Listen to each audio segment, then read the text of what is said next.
Merci Marie-Hélène, merci. Bonjour à tout le monde. Je devine des figures de loin. Voilà. Je ne sais pas si je vais vous tenir des propos rafraîchissants, mais en tout cas, et regardez cette question. J'ai envie de commencer par quelques citations de phrases bibliques que vous connaissez, essentiellement du Nouveau Testament, mais j'aurais pu faire aussi une pêche fructueuse dans l'Ancien. Dans le Nouveau Testament, qui peut être sauvé? Demandent les disciples à Jésus. Réponse, pour les hommes, c'est impossible. Mais pas pour Dieu, car tout est possible à Dieu. Voilà déjà, c'est dans Saint Marc, chapitre 10. C'est ce qui suit l'épisode du jeune homme riche. Voilà. Qui peut être sauvé? Donc une question qui habite les disciples, qui peut-être nous habite à l'occasion. Bon. Autre question, un peu différente, dans Saint Luc, on a, mais la question est un petit peu différente, mais la question pose sur savoir, voilà, qui donc sera sauvé? C'est-à-dire, c'est de savoir s'il y en aura beaucoup ou pas beaucoup. Et c'est intéressant comme question. Voilà. Qui donc sera sauvé? Et Jésus répond un peu de la même manière. Ensuite, quelques autres passages. Jésus répète assez souvent, quand il a guéri quelqu'un, il dit à plusieurs reprises, « Ta foi t'a sauvé ». Et pour bien distinguer les choses, le meilleur épisode, c'est l'épisode des 10 lépreux. Ils sont tous les 10 purifiés, guéris. Il y en a un qui revient voir Jésus, et à celui-là, Jésus dit « Ta foi t'a sauvé ».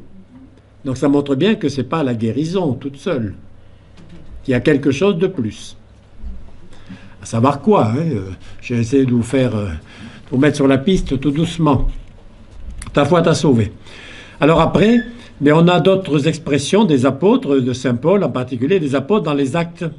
Vous avez « Il n'y a sous le ciel aucun autre nom que celui de Jésus qui puisse nous sauver. » Parce que le nom de Jésus signifie « Dieu sauve ». Voilà, donc le nom de Jésus nous sauve. Ta foi t'a sauvé. Il y a un rapport, bien sûr, entre les deux. Ce que dit à plusieurs reprises Saint Paul, entre autres dans l'Épître aux Romains. « Je n'ai pas honte de l'Évangile. Il est puissance de Dieu pour le salut de quiconque croit. Le juif d'abord, puis le païen. L'Évangile, puissance de salut pour celui qui croit. » Vous voyez bien que dans tous ces textes, il y a un rapport entre la foi et le fait d'être sauvé. On ne dit pas...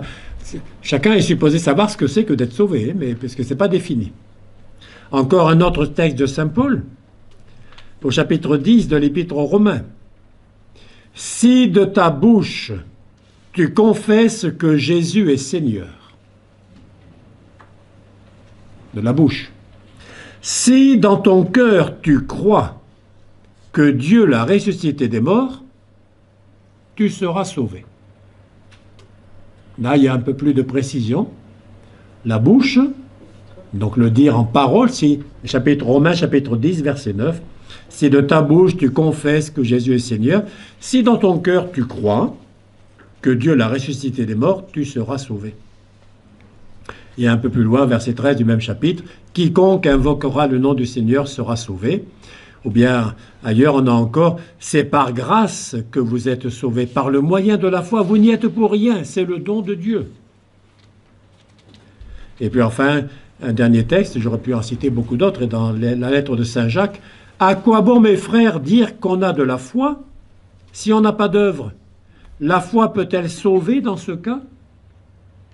Donc on voit bien qu'il y a eu des disputes pour savoir est-ce que la foi, je dis je crois, ça suffit, ou bien est-ce qu'il faut des œuvres qui accompagnent la foi.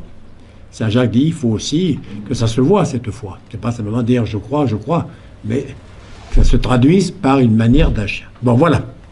Voilà un pot pourri un florilège de citations. Et je dis bien, on aurait pu en trouver beaucoup d'autres. Donc sur le rapport entre ce qui est dit du salut et bien sûr la foi.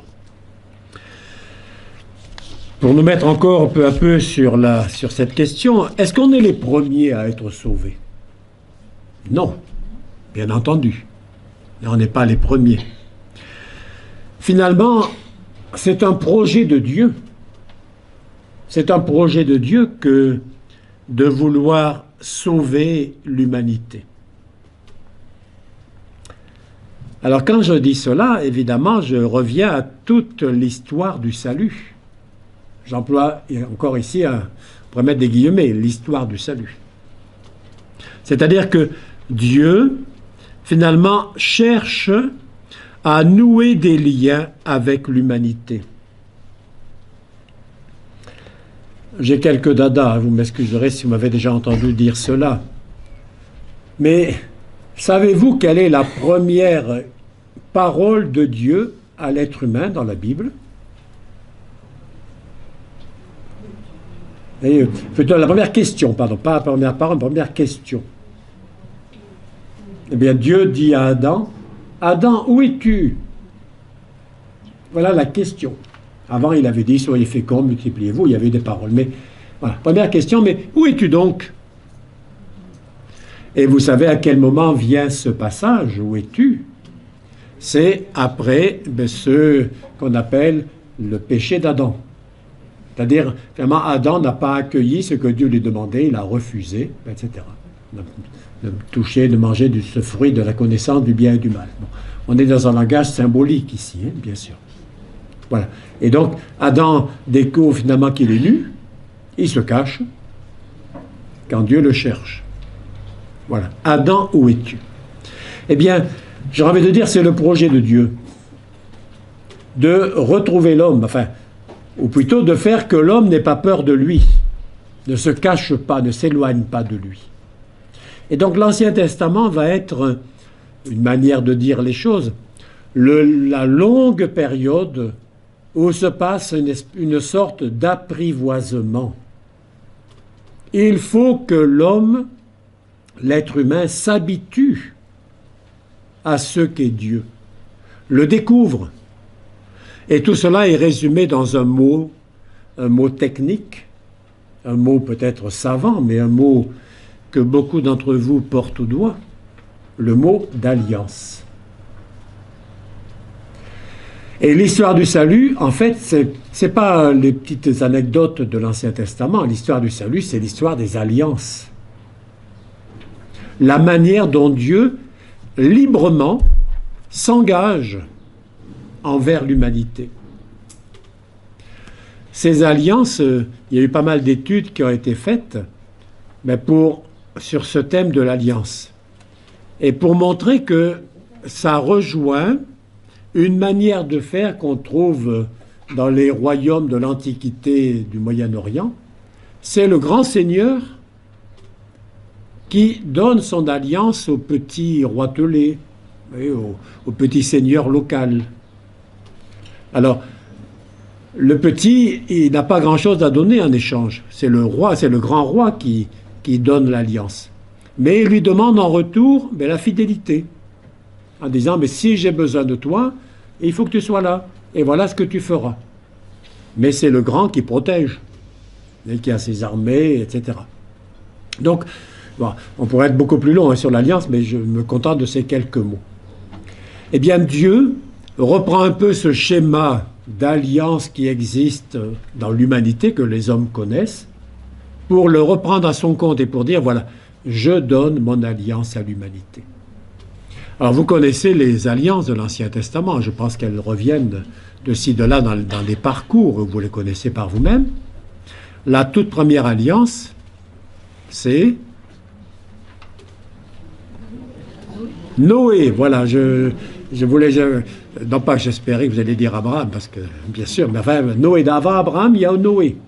Évidemment, Noé, Genèse, dans ce qui est de Noé, on pourrait dire c'est avec l'humanité tout entière, puisque, bon, on est toujours dans les premiers chapitres de la Genèse, on n'est pas dans un texte typique purement historique, hein, c'est un autre type de genre littéraire, mais voilà, finalement, Dieu dit à Noé, voici, chapitre 9 de la Genèse, voici que j'établis mon alliance avec vous, avec votre descendance après vous, avec tous les êtres vivants qui sont avec vous.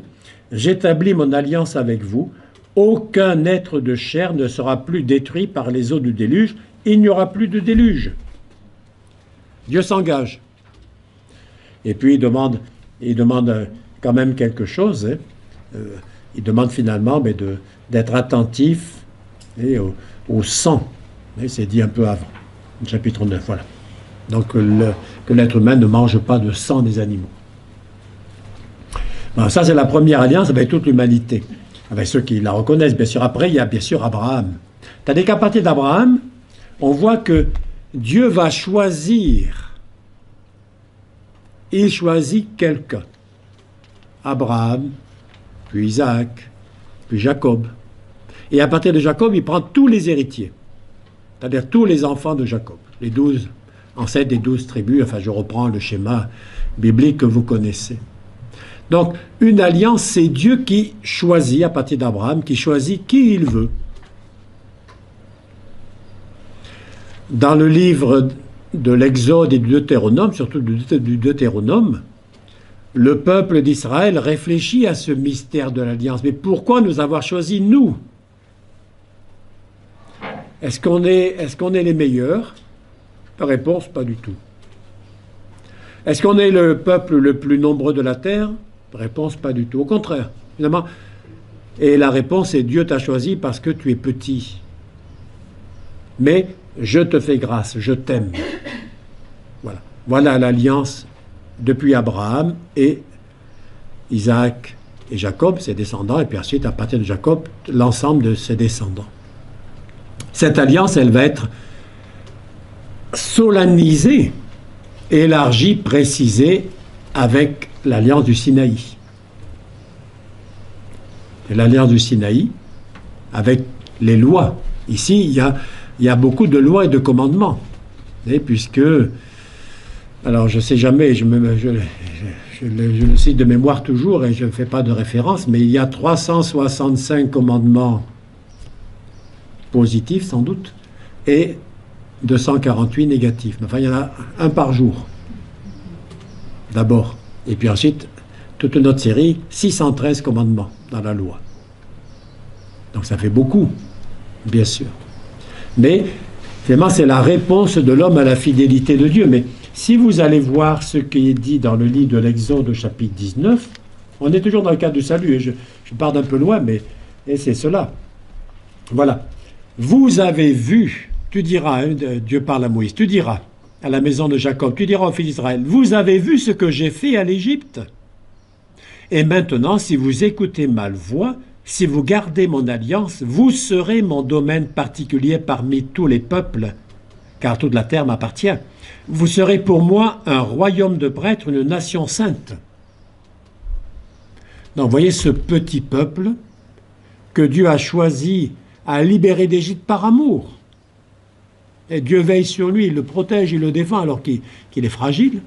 Et puis maintenant, voilà, si vous gardez mon alliance, et c'est tous les commandements qui vont venir, vous serez pour moi, et je relis, hein, vous serez mon peuple, vous serez pour moi un royaume de prêtres, une nation sainte. Vous serez mon domaine particulier parmi tous les peuples. Voilà. Et ailleurs, il est dit, voilà, Israël, c'est le premier-né de Dieu.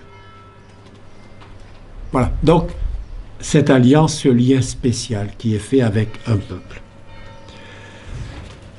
L'alliance du Sinaï est très belle, mais il y a un petit problème. Moïse reste un peu longtemps sur la montagne. Et le peuple s'ennuie en bas. Et puis il se dit, mais on va se faire un Dieu. Et quand Moïse redescend de la montagne, ben, il voit ce qui est fait, il est pris de colère. Mais quel est son premier acte? Il casse les tables de la loi. Et il faudra qu'il remonte. Voilà. Et Dieu va lui, en quelque sorte, refaire. Vous voyez que ça montre l'infidélité du peuple. Dieu reste fidèle, mais d'emblée, le peuple est infidèle. Le peuple n'est pas à la hauteur. C'est l'histoire du salut, ça aussi. Constamment, la fidélité de Dieu, l'infidélité du peuple. Si bien qu'un jour, les prophètes, Jérémie, Ézéchiel en particulier, vont annoncer une nouvelle alliance qui n'est pas comme l'ancienne. Jérémie 31, Ézéchiel 36, etc. Voilà, une nouvelle alliance. Une nouvelle alliance dans le cœur. Et l'alliance d'Abraham, c'était la circoncision pour les hommes, comme signe extérieur. C'était la fidélité au commandement de Moïse. Mais voilà, maintenant, ça va être autrement. J'inscrirai ma loi au fond de leur cœur. Et dit Jérémie, Ézéchiel le reprend d'une autre manière.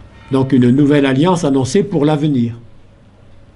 Voilà, on pourrait dire ce parcours est très rapide, hein, parce que ça mériterait de plus longs commentaires, mais voilà ce parcours et qui évoque ce temps des alliances, on pourrait dire l'histoire sainte. Le temps, je le répète, où Dieu apprivoise le peuple, où le peuple découvre qui est Dieu, où Dieu se révèle à son peuple. L'histoire du salut en peut être faite par les alliances, je viens de le faire devant vous. On pourrait aussi le faire en montrant la révélation de Dieu. Dieu se fait connaître peu à peu. Et il y a du progrès dans l'Ancien Testament entre les premières images de Dieu et puis celui qu'annonce Jérémie ou Ézéchiel, ou Osée, un Dieu plein de tendresse et d'amour aussi. Voilà. Voilà Dieu. Et finalement, pour résumer les deux, j'ai envie de citer un mot de Vatican II. Finalement, dans la Bible, les événements et les paroles sont intimement unis. Il ne faut pas seulement raconter des événements, mais il y a aussi des paroles, mais intimement unies. Il ne faut pas séparer les paroles des événements non plus. Je lis la phrase maintenant complètement. De sorte que les œuvres de Dieu, les œuvres de salut, réalisées par Dieu dans l'histoire du salut, attestent, corroborent la doctrine et le sens indiqué par les paroles.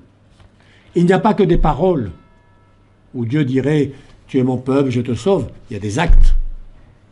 Mais en même temps, les paroles publient les œuvres, éclairent le mystère qu'elles contiennent.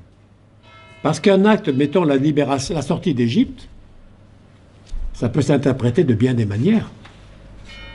Comme une fuite, comme une révolte, et comme un moment de faiblesse, etc. Et ou une conjonction d'événements heureux qui font qu'un groupe de fugitifs s'échappe. Et voilà, les paroles éclairent et révèlent le sens de cet acte qui est fondateur, et la sortie du temps passé en Égypte, donc cet exode, comme on le dit. Mais je vais y venir dans un instant. Donc voilà, les alliances. Et les alliances, finalement, font connaître la pédagogie de Dieu. Dans l'Ancien Testament, il y a aussi deux autres épisodes importants. Je viens d'évoquer un instant l'Exode. Et vous l'avez lu d'ailleurs et vous avez réfléchi en groupe. C'est un texte décisif, c'est un événement décisif. Mais l'Exode est tellement décisif que constamment on va le reprendre et le méditer dans l'histoire d'Israël. Constamment. L'Exode va éclairer. Et parce que il est célébré à Pâques chaque année.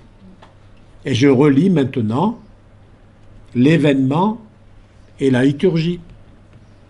C'est relié. Hein, si la liturgie, si elle n'est pas rattachée à un événement, c'est de l'incantation, hein, des choses vagues. Voilà. C'est rattaché à l'événement et même, il y a un épisode qu'on reprend parfois dans des liturgies. Il est dit dans le livre de l'Exode, si ton fils te demande et pourquoi tu fais cela, tu lui diras.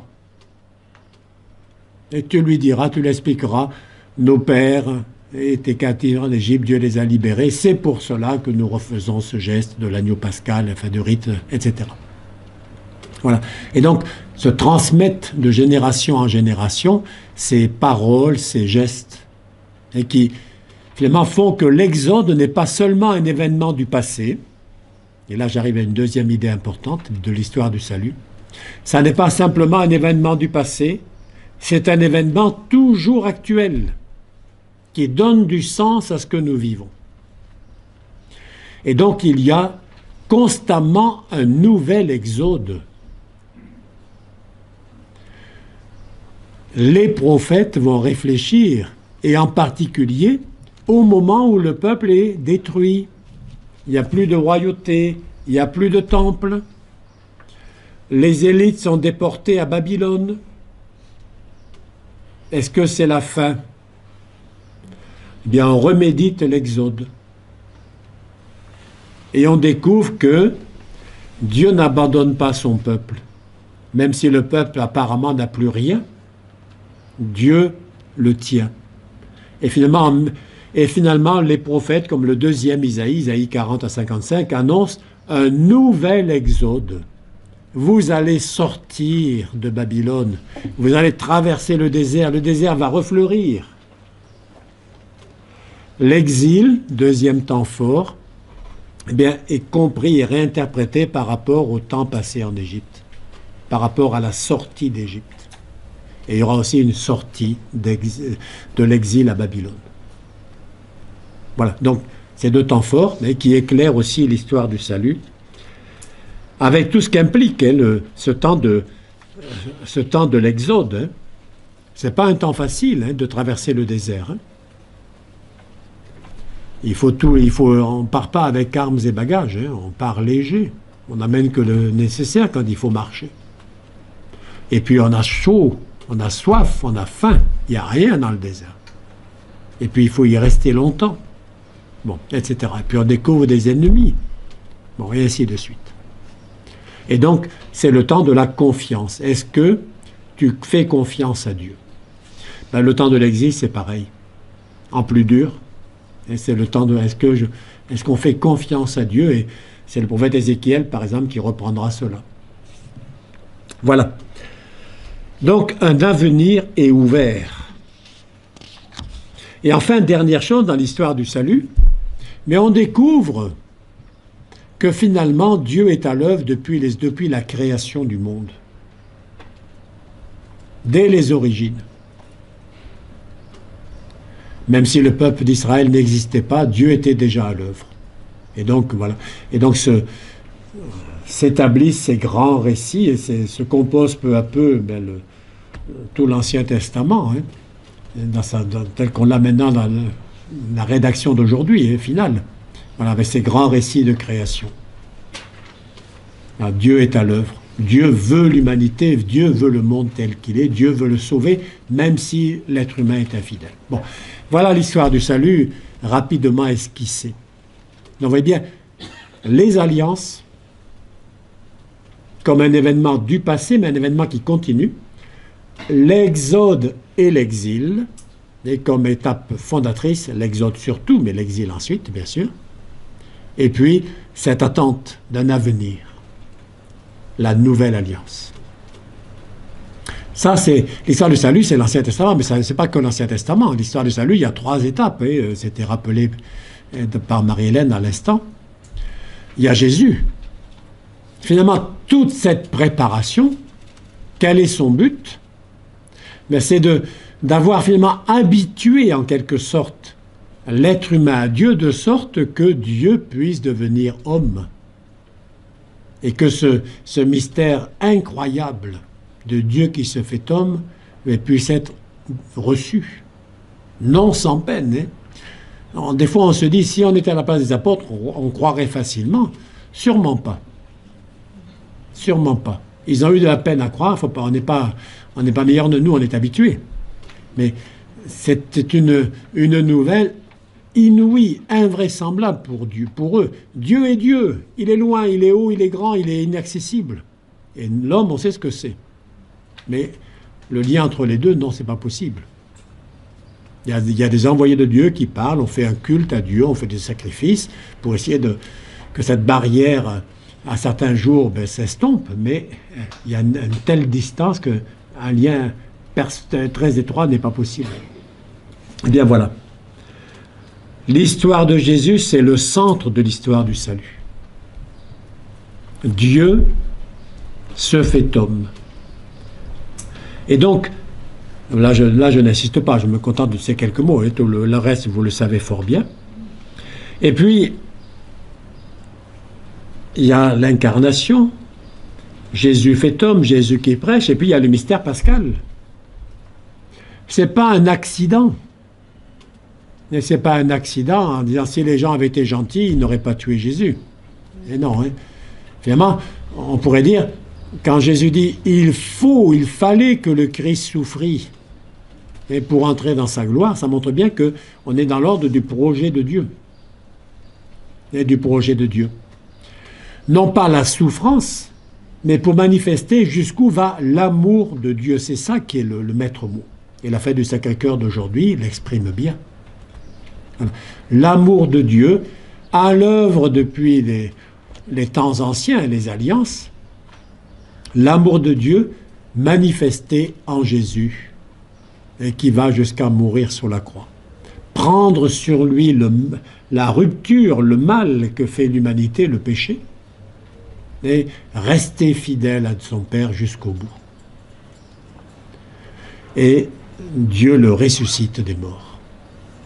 Et comme signe que Jésus n'est pas, non seulement avait raison, signe que Jésus est vraiment le Fils de Dieu, signe que Jésus est le Sauveur du monde, plus fort que le mal, que le péché, que la mort. Voilà. Et troisième temps de l'histoire du salut, le temps de l'Église. On en fait partie. C'est, Saint Paul écrit quelque part, c'est aujourd'hui le temps du salut. C'est dans la lettre aux Corinthiens. C'est aujourd'hui. Pas à la fin du monde. Pas quand on sera mort. Non, c'est aujourd'hui le temps du salut. Le salut nous est proposé aujourd'hui, nous l'acceptons dans la foi et par notre manière de nous comporter, par nos actes. Aujourd'hui est le temps du salut. Cet aujourd'hui dure bien sûr, il se prolonge, mais c'est aujourd'hui que le salut nous est proposé, nous est offert. L'accueillerons-nous ou pas? Ça, la question dépend de chacun. Voilà, alors, ça c'était ma première, on pourrait dire, remarque un peu longue, mais sur, finalement, qu'appelle-t-on histoire du salut? Raconter l'histoire du salut, non seulement jusqu'à la mort et la résurrection du Christ, mais en montrant bien qu'elle continue jusqu'à nous, jusqu'à ce moment présent, et puis elle continuera demain si le monde c'est pas la fin du monde, et au-delà de demain. Donc, premier temps très fort. Alors maintenant, j'ai employé un mot sans l'avoir défini, ce qui est sûrement mal. Qu'est-ce que le salut? Qu'est-ce que le salut? Vous voyez, on pourrait dire, dans le langage ordinaire, ça existe un peu. Il y a un fromage qui s'appelle, le porc salut, mais c'est lié à une abbaye. Bon, bien sûr. Mais je me sauve. Alors quand je me sauve, ça veut dire en général, je prends mes jambes à mon cou et je cours, je m'échappe. Bon. Mais je me sauve moi-même. Ici, le salut, c'est pas se sauver soi-même. Voilà. Le salut, étymologiquement, salut, on dit des fois à quelqu'un. Et voilà. Donc c'est finalement, c'est ce qui est bien conservé, ce qui est intact, étymologiquement. On dira en français sain et sauf. Sain, santé, hein. Voilà, ça vient de cette même racine de salut. Sain et sauf, voilà. C'est finalement, on pourrait dire, c'est la délivrance d'un mal ou d'un danger, le salut. La délivrance d'un mal ou d'un danger, mais pas que ça.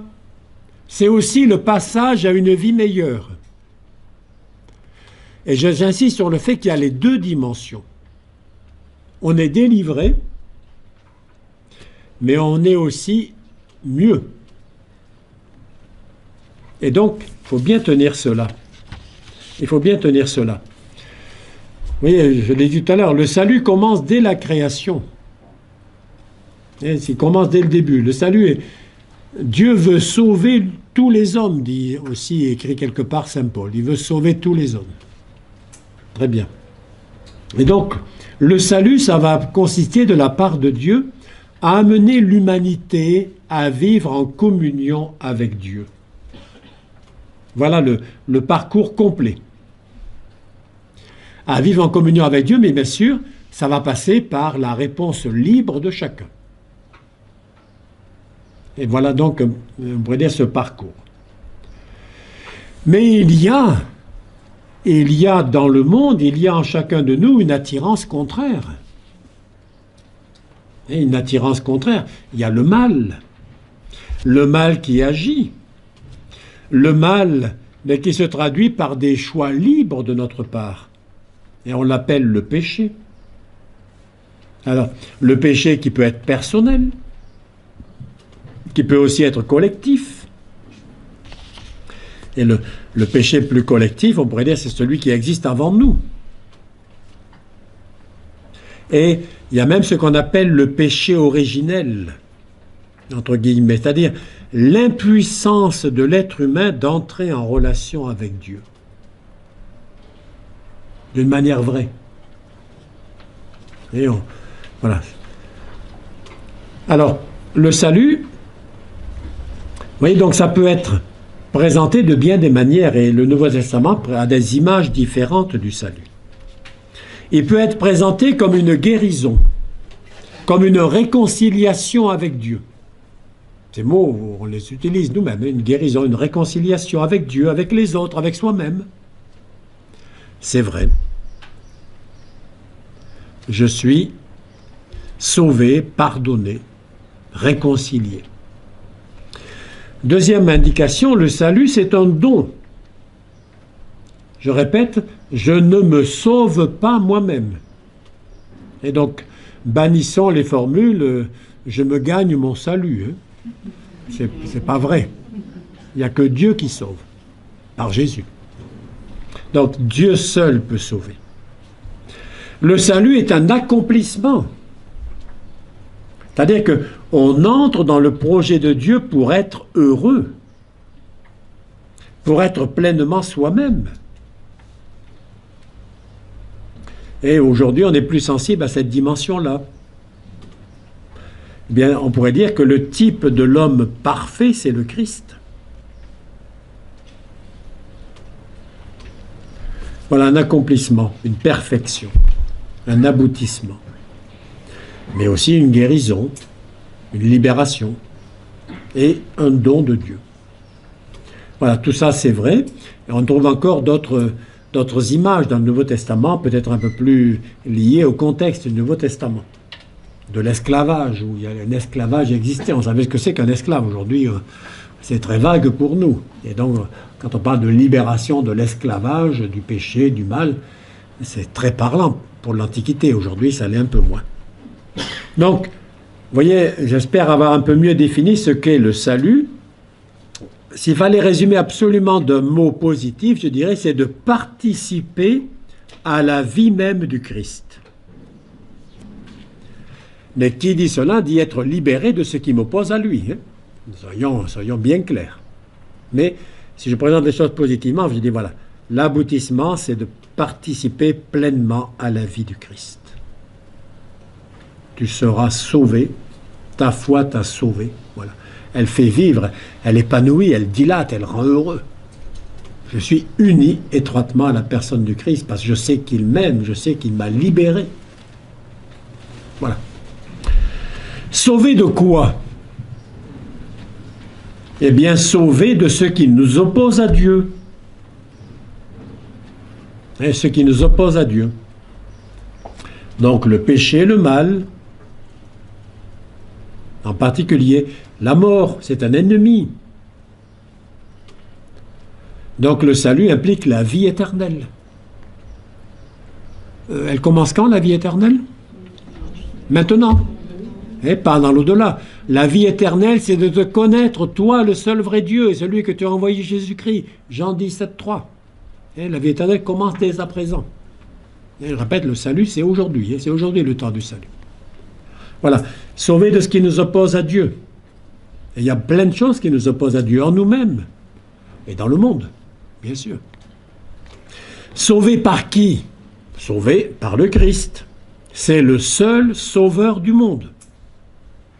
C'est le mot adressé aux Samaritains, à la femme de Samarie.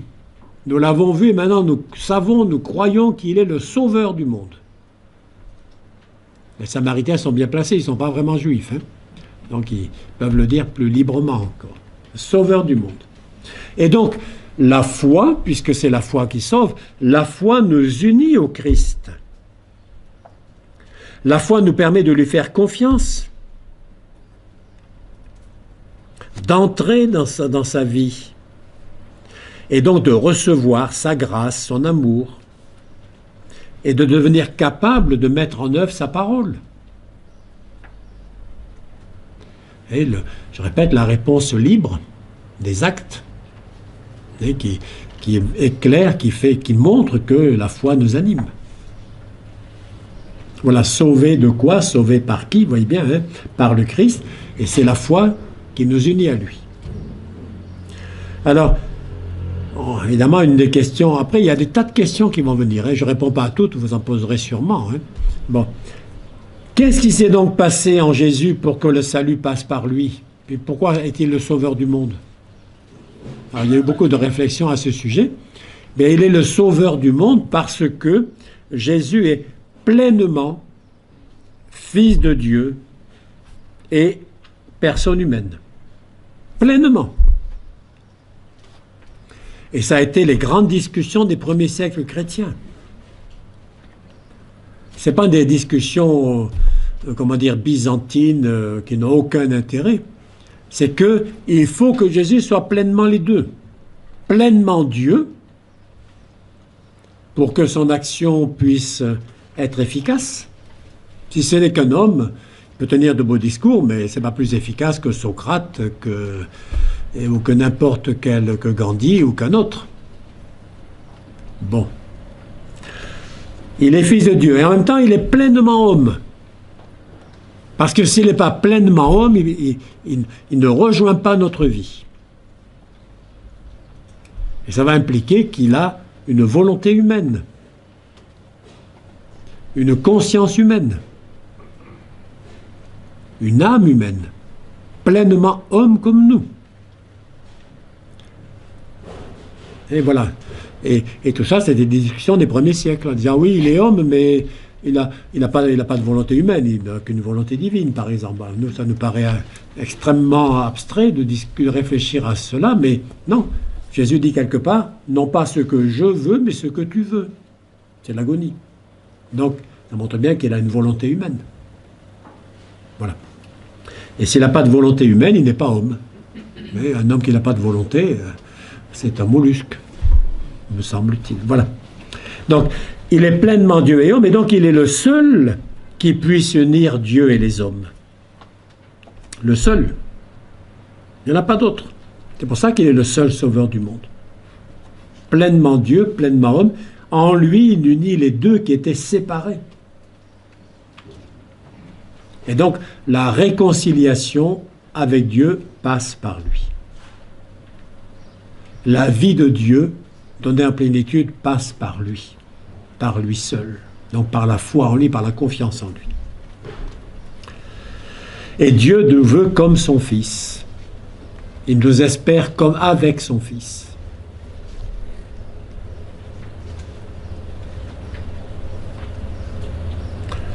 Voilà. Et quelques réflexions. Hein. Voilà. Avons-nous besoin d'être sauvés? Je reviens aux questions qui m'étaient suggérées.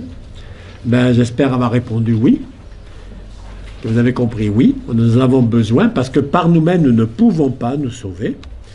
On peut faire de notre mieux. Il y a des gens très estimables. J'ai fait exprès de citer des gens de l'ancien qui ne connaissaient pas le Christ. Hein. Gandhi ou Socrate. Socrate, forcément, hein, c'était avant. Bon. Voilà. Mais nous avons besoin d'être sauvés. Qui sauve? Et de quoi sauve-t-il? Mais en même temps, en soulignant bien que si on est sauvé de quelque chose, c'est pour. Et c'est pour la vie avec lui. C'est pour une vie plénière avec le Christ. C'est pour être heureux avec lui. On n'est pas seulement sauvé d'eux, et puis après largué, on ne sait pas trop comment. Voilà. Alors après, bien sûr, et tout cela peut se spécifier, on pourrait commenter longuement chacune de ces questions et dire un peu ce que représente le salut avec le Christ. Alors, le salut ensuite est présenté avec des images. J'en ai évoqué déjà quelques-unes, l'esclavage, mais on trouve encore dans le Nouveau Testament l'image du passage de la chair à l'esprit.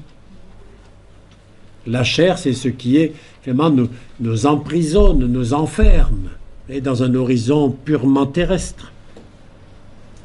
Les évangiles parleront du royaume de Satan au royaume de Dieu. C'est des paroles de Jésus, je ne les invente pas. Voilà, donc, en disant vraiment, il y a deux règnes, quel royaume allons-nous choisir? Et il y a des parcours spirituels comme Saint Ignace de Loyola qui nous invitent à choisir notre camp. Ou bien encore, Saint Jean dira passer des ténèbres à la lumière. Encore une autre image du salut, qui est vécue à la veillée pascale. On allume le cierge pascal au feu, on allume le cierge pascal pour bien montrer que la foi nous éclaire, nous illumine. Donc voilà, on pourrait dire, être sauvé, c'est vivre dans l'Esprit Saint, c'est devenir enfant de Dieu comme Jésus, c'est voir Dieu tel qu'il est. Après, il y a plein de questions, mais je me suis content d'en évoquer deux ou trois pour vous mettre sur la piste de toutes celles que vous pourriez poser. Et c'est la place de l'Église dans le salut des hommes, c'est le salut de ceux qui ne croient pas en Jésus, etc., etc. Mais ça ne vient qu'après. Si on n'est pas clair d'abord sur le salut qui vient par Jésus, les autres questions sont oiseuses. Je veux dire, elles ne servent à rien. Sinon, à noyer le poisson, à esquiver les vraies questions. Mais après, on peut les poser, bien sûr. Bon, mais moi, je devais parler 45 minutes. J'ai parlé 45 minutes. Et donc, je vous remercie de votre attention.